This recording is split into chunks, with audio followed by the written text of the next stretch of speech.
And tonight we are going to recognize and honor in February 2025 as a National Black History Month. We are going to do proclamation. So, Nicole. Recognizing and honoring February 2025 as National Black History Month. Whereas National Black History Month is celebrated every February in recognition of achievements by Black Americans and all people of African descent in the United States, and whereas in the face of incredible prejudice and hardship, African Americans have enhanced and advanced every aspect of American life through courage, determination, faith, and resolve.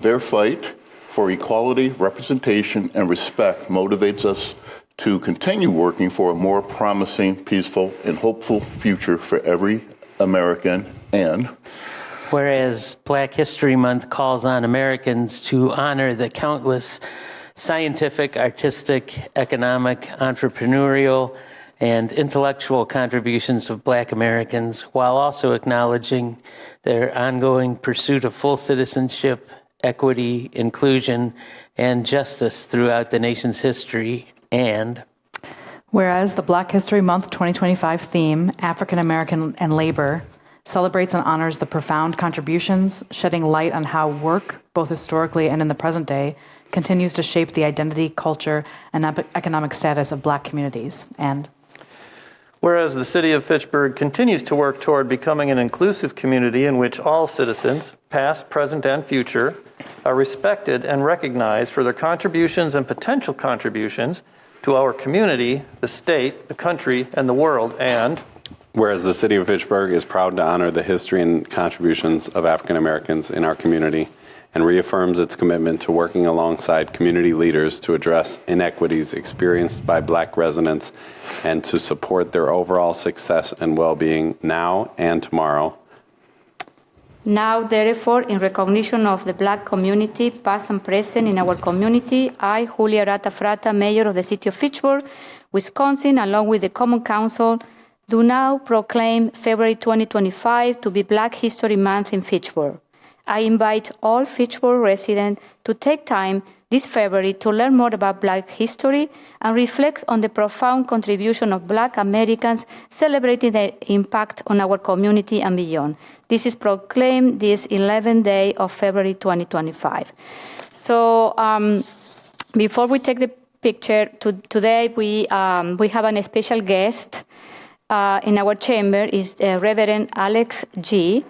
He is a Fitchburg resident, and he is going to share with us more about the importance of this month in our community, and also to share what is the Black Excellence Center is all about. So, Reverend, you can come to here.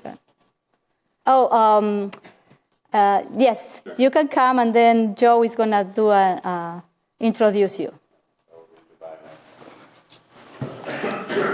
Reverend Dr. Alexander G. is a lifelong resident of the Madison area, currently a Fitchburg resident, founder and CEO of the Center for Black Excellence and Culture, founding CEO of the Nehemiah Center for Urban Leadership, creator of the Justified Anger Initiative and Black History for a New Day course, which has over 5,000 alumni to its credit, including many Fitchburg staff. Lead pastor of Fountain of Life Church, and host of the award-winning podcast, Black Like Me. Please stream this if you have not watched it. It's an amazing podcast. For nearly 35 years, Dr. G has harnessed the power of social entrepreneurship, leadership, community, economic, social, and cultural development projects to advance Black design solutions for empowerment and inclusion for the Black community. The Center for Black Excellence and Culture is a culmination of listening to the Black community and fulfilling his life's work of challenging structures that impede Black wellness, as well as advancing Black excellence and advancement through Black cultural celebrations, innovation, leadership development, artistic and theatrical performances and storytelling, and powerful intergenerational programming and youth leadership development. The center broke ground in the spring of 2024 and will open its doors in late 2025. Reverend Dr. G earned his bachelor's degree from UW-Madison in the Afro-American History and Economics and his doctorate from Bakke Graduate University. He's also the most recent recipient of UW-Madison's honorary doctorate in Humane Letters. He has also been recently tapped to join UW-Madison's Department of African American Studies as an adjunct faculty.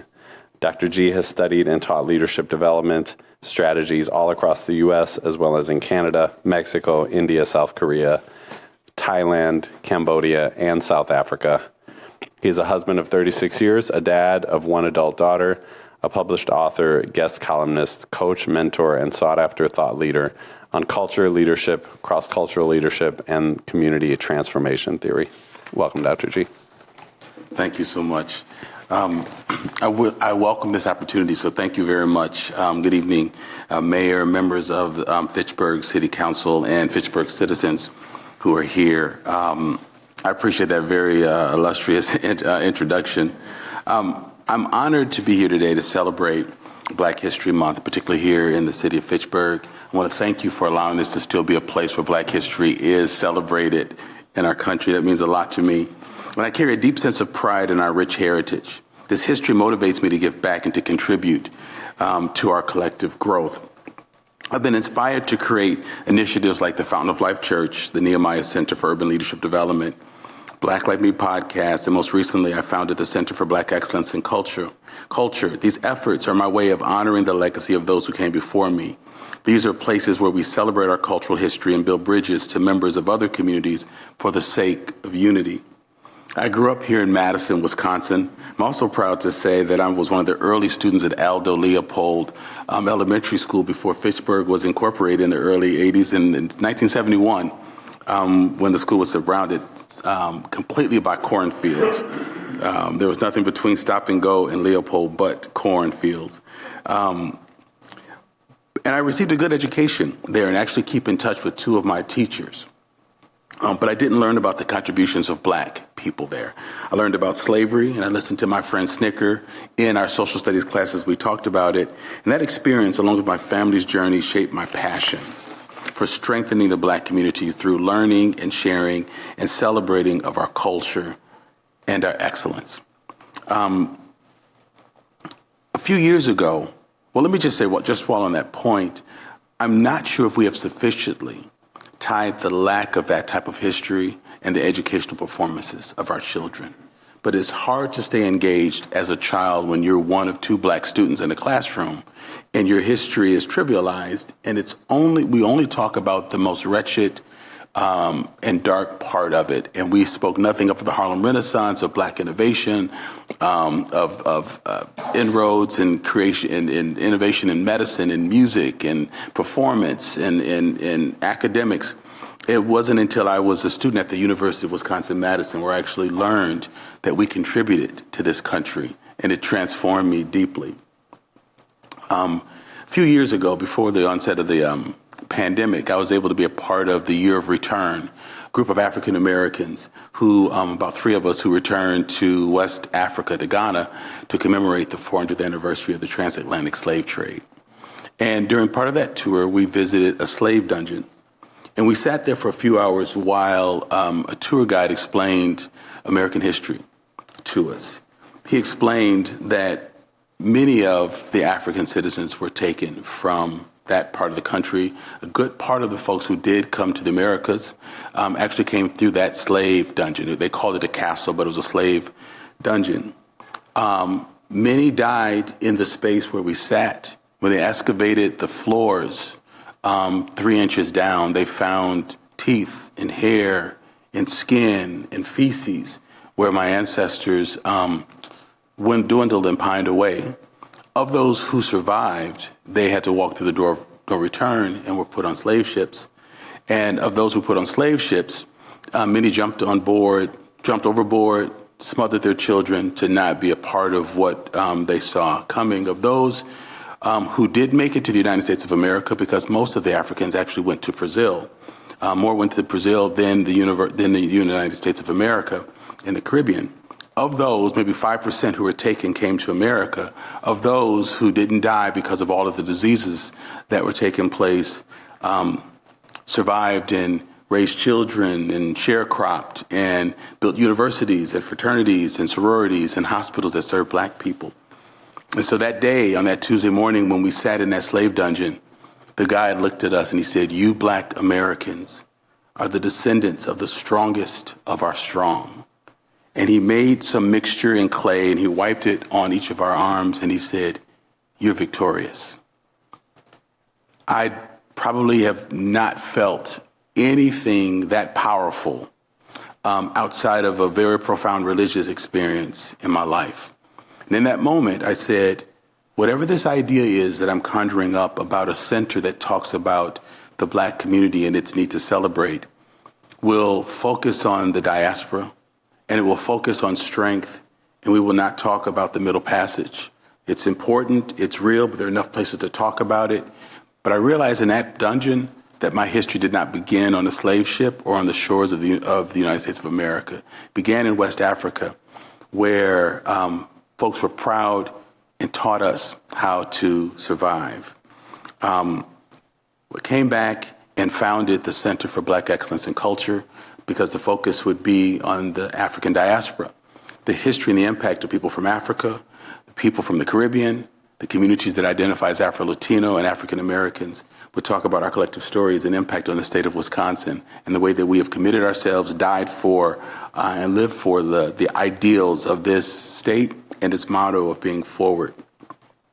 It's motivated me to create space where we can tell stories and have plays and book festivals and film festivals, spaces for innovation, youth leadership development, where children can come from all over South Wisconsin, Southern Wisconsin, and study and learn about the contributions of Black people in the state of Wisconsin, that we love this state and have contributed to it as well. In the past 3.5 years, we've been able to raise $30 million in order to build this facility. We're only just $1 million short of a completely debt-free facility. We're topping our facility off with the last steel beam tomorrow. Vendorf Construction promises me that we'll be finished by December. And this time next year, we'll be celebrating a soft opening in the month of February, talking about this tremendous work. It's brought our community and our communities together, and not just African-American communities, but those from the African diaspora and a broader community.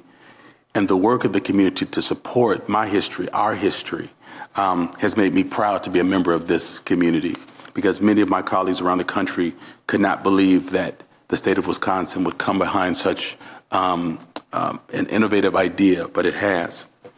Misinformation has caused people to think that by celebrating the specific cultures of people like Black Americans, it will further divide America, but nothing could be further from the truth. America is divided when it doesn't know truth. It's truth. African American history is American history, and by understanding it, we gain a fuller understanding of America's laws, wealth, educational systems, health disparities, etc. It was the famed African American author James Baldwin who stated, and I'll paraphrase, "To the extent that all Americans do not understand African American history, they do not understand themselves."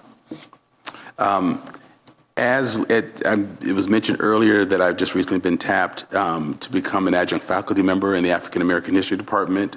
Proud to have been a graduate from that program 40 years ago.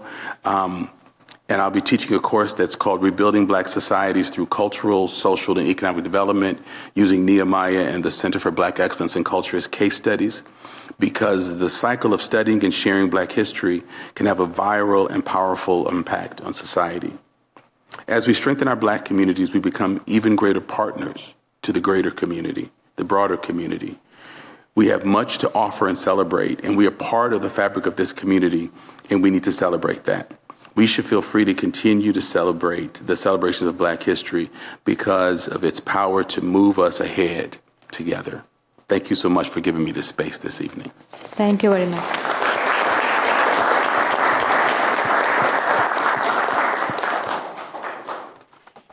Hey, I first met Reverend G about 25 years ago, maybe closer to 30, at the Mount Zion Baptist Church at one of the very first meetings when what was going to eventually become the Nehemiah Project was being discussed. And I was there with a group from another church in town, and it was such an inspiring meeting. It was such an inspiring discussion, and to see what the Nehemiah Project has become now is really amazing.